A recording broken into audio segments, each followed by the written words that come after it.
Hello, my name is Megan Carrie, and my project is on asymptomatic bacteria. So bacteria is the presence of bacteria in the urine, and asymptomatic means lacking symptoms.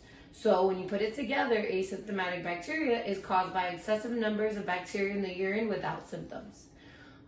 This can be caused by bacterial colonization of the urinary tract. So this is more common in women with short urethras or when you don't empty your bladder completely. So from what I found in my research, this is more common in elderly patients.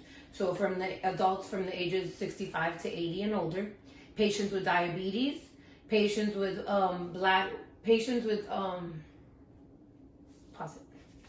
At least I can cut that out. More common in patients with bladder catheters, and really high in long-term care patients, so people who need care longer and stuff like that, and more common in females than anything else. So there's complications. Complication can be antibiotic resistance. Your body builds an immune system to the antibiotics that they do give you for treatment.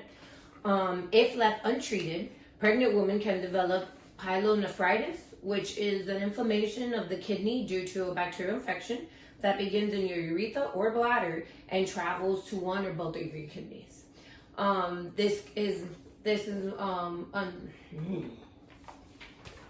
If left untreated, it can cause low birth weight, it can cause preterm birth, it can cause confusion in adults, and it can cause symptomatic cystitis, which is inflammation of the bladder, also called urinary tract infection.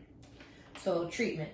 So for treatment, diagnose with urine culture. So for most cases, asymptomatic bacteria does not cause any problems and treatment is not necessary. But if you do develop a UTI, which is a urinary tract infection, then you take the antibiotics, which will almost always take care of it. For the antibiotics, you normally take them for 3 to 7 days, and that should pretty much take care of it.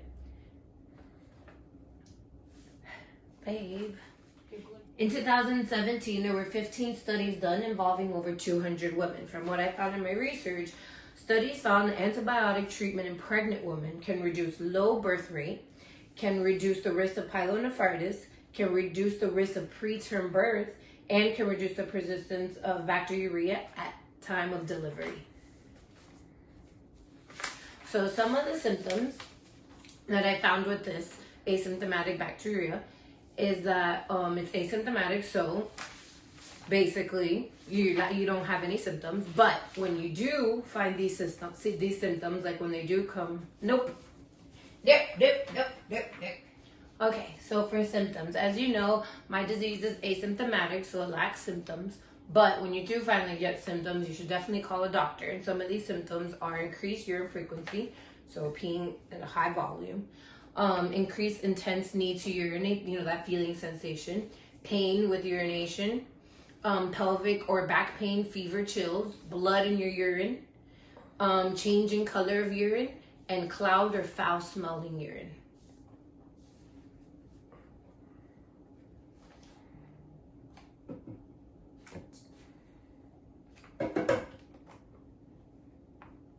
Okay, so for personal protection equipment, Let's just stop. I can edit it. Okay, so for care practices, what they do is they work with this program called Stewardship Program, and basically they show you appropriate use, like cost-effective medications and stuff that you can get.